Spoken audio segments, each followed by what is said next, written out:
Magandang umaga po. Narito na po ang magiging lagay ng panahon ngayong araw ng Biyernes, April 11, 2025.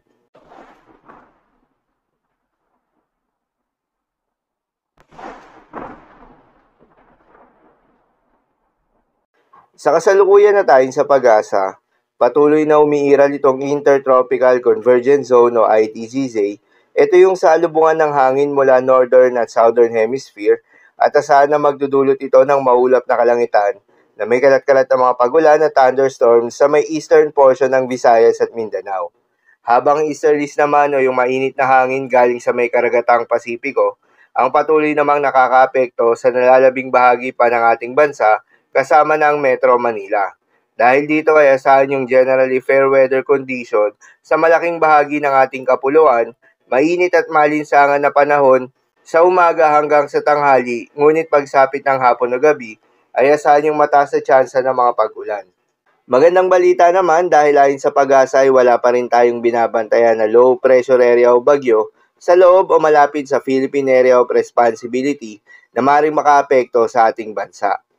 Para naman sa magiging lagay ng panahon ngayong araw ng Biyernes, dahil nga sa epekto nitong Intertropical Convergence Zone, asahan sa Eastern Visayas, Caraga, Davao Region, Northern Mindanao at Zamboanga Peninsula, ang maulap na kalangitan na may kalat-kalat na mga pagulan at thunderstorms.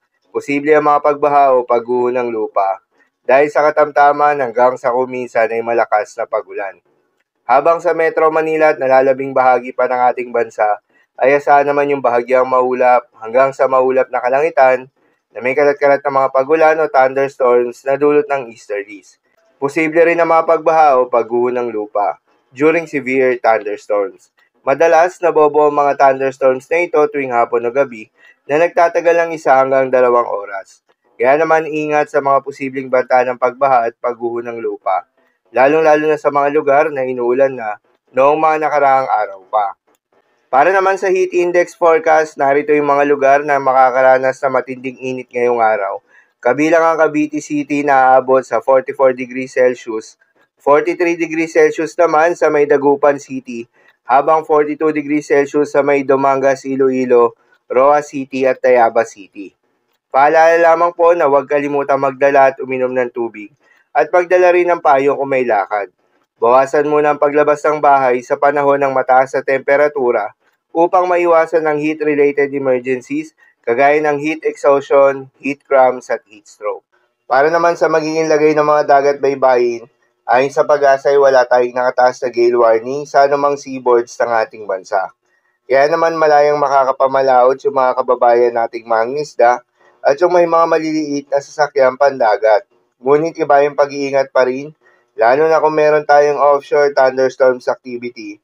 Asahan yung paglakas ng hangin at kaakibat nito ay pagtaas rin ng mga pag-alon. So, lamang po para sa lagay ng panahon ngayong araw ng Biyernes. Keep safe everyone.